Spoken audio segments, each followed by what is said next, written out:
If we say that crypto takes the ruling, zakah is not compulsory on you. Who knows what's the nisab? Inshallah, now we're going on to a few rulings regarding wealth. What's the difference?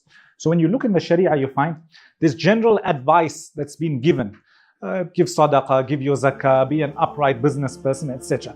Then there's specific fiqhi rulings regarding every transaction. How the product should be, for example, the medium of exchange, how to deal with returns, how to deal with a faulty product, when you've got rentals, when you've got a waqf, when you're buying and selling fruit, etc.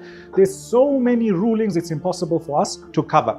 And as I mentioned to you, the chapter of buying and selling, we live in the modern world. Every day there's new things that come out. There's new masail that are required to be studied by the scholars. So it carries on expanding and expanding and expanding. So I thought I'll just touch on a few which pertain to all of us, inshallah. First is with regards to zakah and sadaqah. Meaning of zakah, everybody? Compulsory? Charity, right? Sadaqah. Sadaqah in the Quran at times is used to refer to compulsory charity also. Okay? And in our terms, we use it for voluntary charity. When it comes to giving compulsory charity, who knows the types of wealth a person gives zakah on? 4 main categories. Anybody knows? Start guessing. Don't you guys pay zakah every year? Huh? No, so big categories. So if you're into farming, either you're doing livestock, you're doing animals, okay? So your sheep, your cows, your camels. Anybody into farming here? Nobody into farming. But there's certain conditions. We're getting to crypto at the end, contemporary masail. Yes, we're getting there. So first, if you look at animals, those who have camels, cows, goats, only reason I mention it is so you know the general ruling. There are conditions that a person needs to meet in order for them to be eligible to pay zakah. So number 1, livestock. Number 2, your crops. So when you're farming, you're taking out maize, for example. Again, there's conditions for that. Number 3, your gold and silver and what's equivalent to it in our terms. So in those days, people, they dealt in dinars and dirhams. Dinar was a gold coin, dirham, silver coin, and today we have our paper money, your cryptocurrency. Do you pay zakah on crypto or no? Is there interest when it comes to crypto or not? Can you charge somebody? You know, they have the bitcoins which are sanctioned because they were in some sort of illegal transaction. They say those are not as legit, or they don't hold as much value because you can't use them as opposed to those which are clean, just been minted by the new block, the guy who got the reward. Can you charge 1 for 2 or you can't? Inshallah, we'll get to it. But if we say that crypto takes the ruling of your paper money and your gold and silver, then it must be 1 for 1. You can't charge more for it. Okay? So we said number 1 was livestock. Number 2 is when you farming, crop, etc. Number 3, gold and silver, what's equivalent to it. Number 4, your inventory, your stock. There's a lot of masail. I'm just going to touch on the one regarding gold and silver, and 2 or 3 main masail which apply to every single one of you. Who knows what's the nisab? Who knows what does nisab mean? Threshold.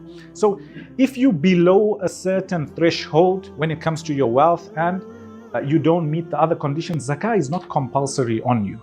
Okay? If you've reached the threshold, who knows what's the threshold when it comes to money, gold, silver, paper money, crypto, roughly? So it's either you go on the nisab of gold or you go on the nisab of silver. Generally, from previous times, whatever the gold price is, if you divide it by 10, you roughly got the silver. Only now there's a very big discrepancy. So if you work out the nisab in gold, you'll find it's roughly about 10,000 US dollars. Roughly. I think 90 grams of gold is roughly the nisab. Okay? In gold, about $10,000. Am I right? Close? 5,300. 5,300 pounds. So that's dollars, about $8,000. Okay? If you work out the nisab in silver, divide by 10, people will tell you 700 pounds. Am I right? Around there? $700. Right. So which one do you take? Do you say that if you have 700 pounds, for example, I'm just going to take that as the benchmark, zakah is compulsory upon you? Or do you say if you have 7,000 pounds, zakah is compulsory upon you? Do you take the lower one or the higher one? Who's got an answer and why? I'll probably take the lower one just to be safer. Why would you be safer? zakat compulsory? So once there was a great scholar in our region. After learning this mas'ala, we were debating, and I told him that no, you must take the lower, exactly as you guys said. Take the lower because you're safer. He said no. He said, you're making it more difficult on the people because every poor person who earns a wage of $200, you're going to force him to pay zakah on top of it. And I thought about it. And personally, I'm not saying it's the correct opinion. I changed my opinion to say the higher value makes more sense. Also, if you go back to history of paper money, everything was backed by gold. Eventually, after World War II, you had your Bretton Woods. Bretton Woods, the agreement was American dollar would be pegged or backed by gold, and everybody else would be pegged with the US dollar. Eventually, Nixon came, I think in 71, took America off the gold standard, okay? So it was all built on trust. But here we'll say that it was initially backed on gold. Obviously, there's two opinions, two legit opinions here, but there are those who say you take the higher value because you're going to make every single person who is eligible to receive zakah, you're going to make them pay zakah. Another thing is that some scholars mention, I'll come to you after I finish this point, some scholars mention that if you own nisab, you can't take zakah. So if you take the lower value, you're going to say that anybody who owns $100 or $200, you can't give them zakah. Who are you going to give your zakah to? Who are you going to give your zakah to? So that's just food for thought. And I just want to tell you that there's two opinions. Yes, Father. You answered it the last one. I had a question. If you take the lower threshold, then you also affect the community because ultimately less people pay zakat. But you answered it because you just said. Okay. Some do mention that you can only give zakat to those who don't own nisab. So who are you going to give zakat to? Those who have $50, $100? Very few in your community. So that's one important mas'ala. Another important mas'ala, giving zakah on inventory. We discussed with the brothers before. Do you go according to your selling price or according to your buying price? Let's say brother Ilyas will roast. He buys and sells meat, and he's got in his freezers tons of meat. Let's say you've got 10 tons of meat worth 10 grand, but by the time you sell it, you can sell it for 20 grand. Do you pay zakah when you're calculating on the 10,000? Do you take or 20,000? What do you take? If you got an answer, tell me your answer and why. Because the sale isn't guaranteed, but the stock value is what guaranteed because you know that because you purchased it. Anybody else heard a different answer? Where this? So you'll find, yeah. Market value. So- Fair market value. So there's three opinions amongst the scholars. You'll find a lot of the scholars, they'll just say selling price, okay? Selling price, a lot of them. Some will say buying price, and some will say market value. Now let me give you the example. Personally, I lean towards buying price. I'll tell you why. When you drop shipping, or you're buying from China, if you find this remote here for $1, because technology, you can probably get away selling it for $50, okay? Are you guys with me? If you've got $1 million worth of remotes, okay, and you're able to sell it at selling price, you're going to sell for how much? 50 million, okay? Do you tell the guy pays zakah on 50 million or on 1 million? What's fair? Remember, in Islam, there's no oppression. You don't oppress the poor, but you also don't oppress the rich. The Messenger ﷺ tells Mu'adh radiallahu anhu that when you go to Yemen and you're going to take zakah from the people, you're going to take their animals. Don't take the best because you're going to oppress the rich, those who have the wealth. And don't take the worst because you're going to oppress the poor. Take what's in the middle, what's in between. Some say market value. You can give us your example on market value and why? Because you mentioned that. If I'm able to make that much of a margin on that stock and realize that much profit, then paying zakat on that is not that oppressive. So let's come back to our example here. If you've got $1 million and 50 million, okay, selling, and let's say, what are you going to gauge market value at? Some guys, you know, I don't know about here in England, but if you go to Dubai, the old market, you'll find the same electronics they sell in the old market in the city center. They're about 4 times the price. What are you going to work on? It's too big, and there's too much assessment involved. How many times you're going to assess the same asset On market value. It's too much. Also, the value does drop, yeah, because you've got so much Yes. product. As the brother mentioned at the beginning, it's not realized. So that's personally why I go towards buying price. Another thing is if the market had to crash, some guys hold stock for 3 or 4 or 5 years. It happens. And you're making him pay zakah worth 50 million, 50 million, 50 million. After 5 years, it's worth 1 million. What happened? He paid zakah on money that's not yet realized. So again, when you ask scholars this opinion, you're going to hear more than one opinion. I just wanted to plant it in your minds, and don't say I took his opinion because it was the easiest, but inshallah. Anybody want to add on that point? You said the majority say the selling price, right? Majority of contemporary scholars, What's the rationale behind that? they'll say because you are giving more to the poor. So they look at protecting the rights of the poor firstly. So they're saying you're only giving your zakah on 1 million. Give on 50 million so the poor people benefit. See? No, but like you said, it kind of half. It's difficult to the other side. So I've given you an extreme example. Not every product will you find for $1 will you sell for $50, but it's there. It's more common. It's there. It's very common. You've got stock which is completely dead, so you bought it in like small COVID masses. Completely over and you've got £5 million, you still face a car, you've still got no chance of selling it. So there's 2 or 3 things. Again, I don't want to give you the fatwa. You must just cut that part from there, meaning from here. But some people will tell you one of a few things. If it's dead stock, number one, before that, are you allowed to give your zakah in the actual stock, or do you have to always take it out in the monetary value? Okay, those who tell you that certain things you can give it out as zakah, the actual product, then they'll tell you take those masks and give them to my brother Sheikh, for example. They'll use them in Africa and just tell them these are for zakah, or donate them if they've lost their value. But to get out of the difference of opinion, I would tell you somehow get rid of them. It's difficult. Another thing, when it comes to money that you've given somebody, let's say you've given a person 100,000 and they're supposed to pay you, but they're not paying you. Do you pay zakah on that money or not? If yes, why? If no, why? If there's a chance of you, like, if there's a reasonable chance of you getting it back. But the probabilities are so difficult. It's very similar to, I guess, what you guys talk about probabilities. It's very similar to accounting principles. So at which point does a debt sit as an asset? As in, so if the probability, like you said, if the probability which reaches a certain threshold, we can count it as an asset. If we think that this person is unlikely to give the money back, we provide for it as a bad debt. So, but then there's a judgment call here, isn't it? Who makes that call, whether how likely, unlikely? A few things, as you mentioned. You want to add? You just make the accounting that's in your possession.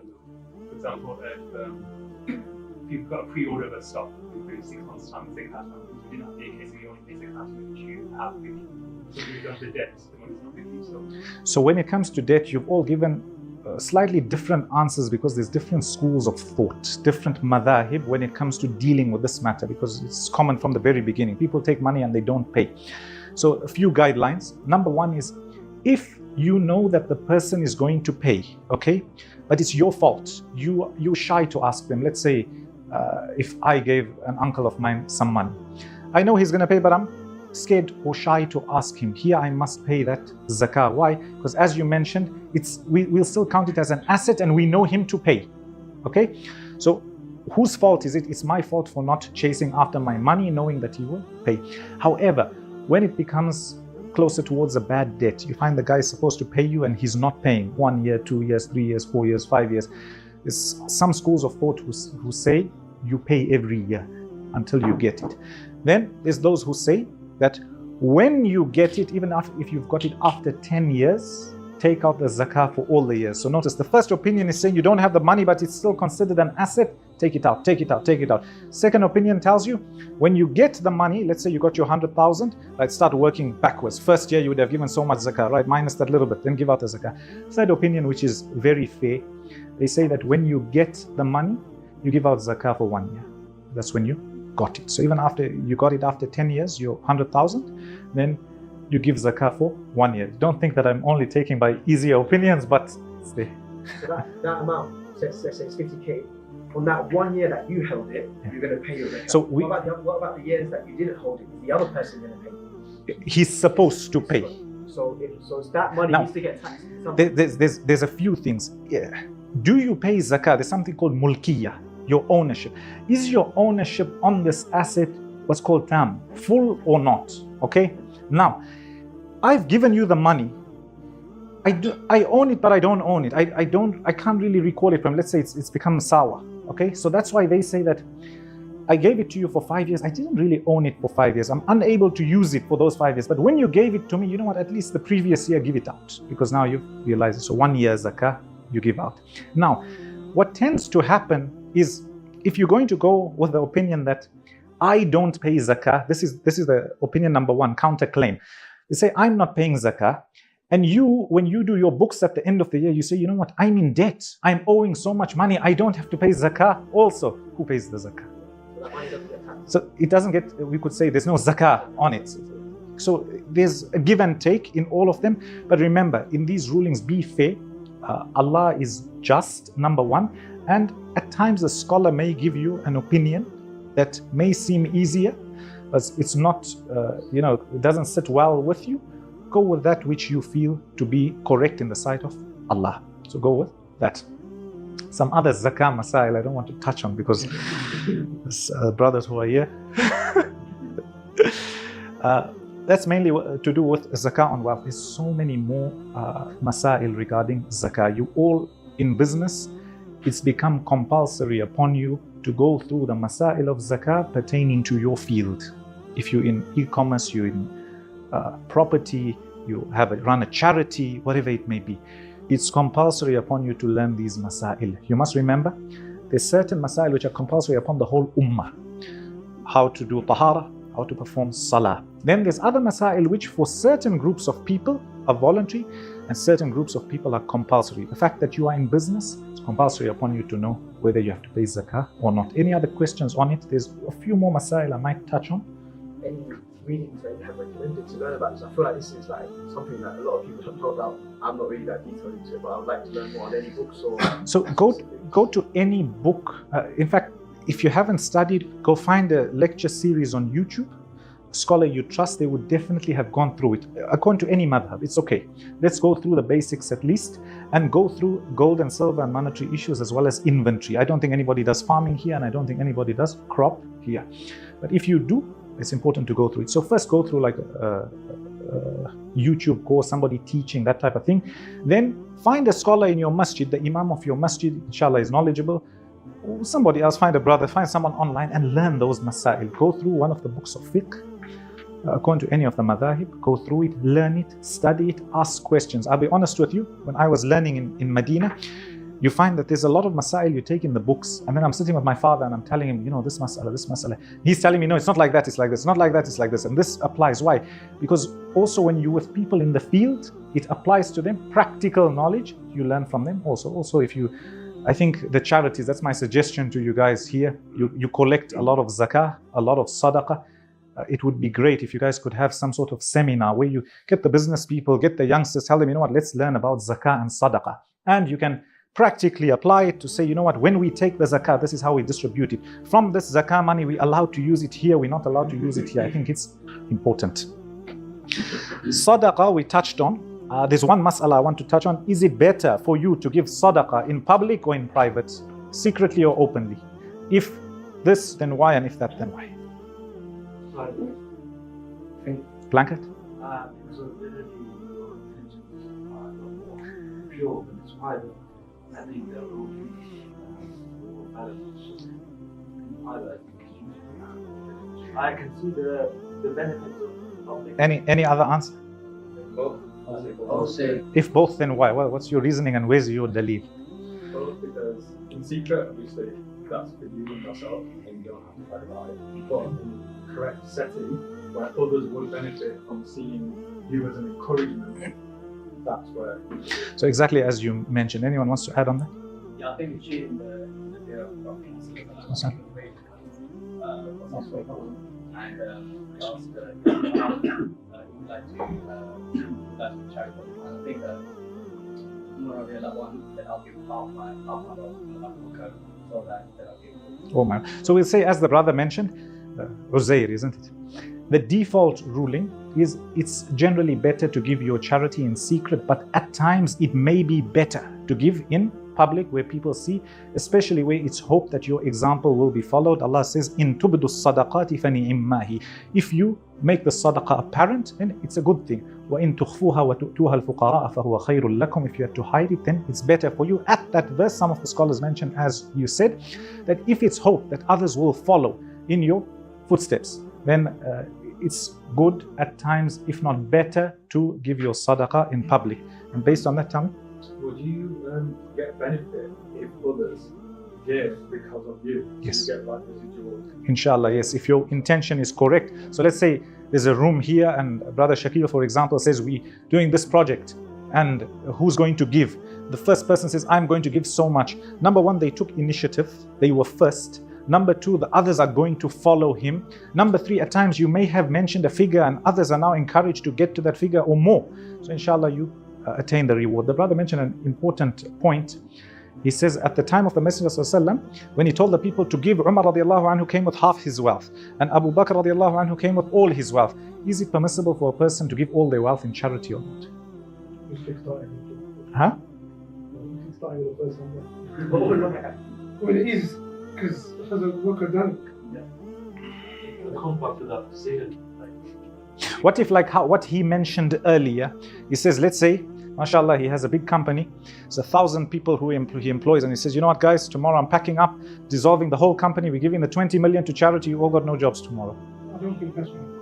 So we look at the benefits, number one. Number two is it's permissible, but they say for a person like Abu Bakr radiallahu anhu. Now obviously they're not comparing him in terms of iman, but they're saying he had business, he could, whatever he gave, then he was going to go out and earn, he was going to get more. So as long as, let's say you gave all your wealth in charity, but you have other streams of income, or you're going to go and earn more, etc., then it's permissible for that type of person. Because remember, in Islam, Allah and His Messenger don't want you to give everything and start begging from everybody else. You don't become a burden on everybody else. We'll say Abu Bakr radiallahu anhu was involved in business. So even after he gave, and he went back to earn. So it's permissible for that type of person. And some go a step further and they say that, and his iman should be strong. Imagine you give everything, you gave your 50 million away, and then after that you can't earn anything. You lose your house, you lose your car, you lose everything else. So you require strong iman, but not encouraged.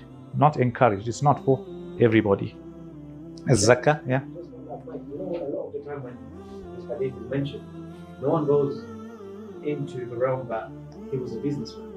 You just say he came and gave him his wealth. Now, when you quantify it in terms of he was a businessman, it makes you think that, you know, they usually have more wealth than others because they're generating wealth. You don't usually hear that side of hadith. You just hear that he came and he gave his wealth. I'll tell you why. We were discussing this in the break. We said that sometimes a lot of the people who are teaching religious texts, they're not involved in the business side of it. They're not doing it. So at times they're teaching you something, but because they're not on the ground, in reality, they can't really relate. That's one of the reasons. So here, a lot of the scholars mention is because he was in business and he knows that he was going to get wealth from somewhere else. And even if he didn't, his iman, his Abu Bakr, radiallahu anhu. So there's just some of the masail regarding zakah and sadaqah. There's still a lot that you guys need to go through.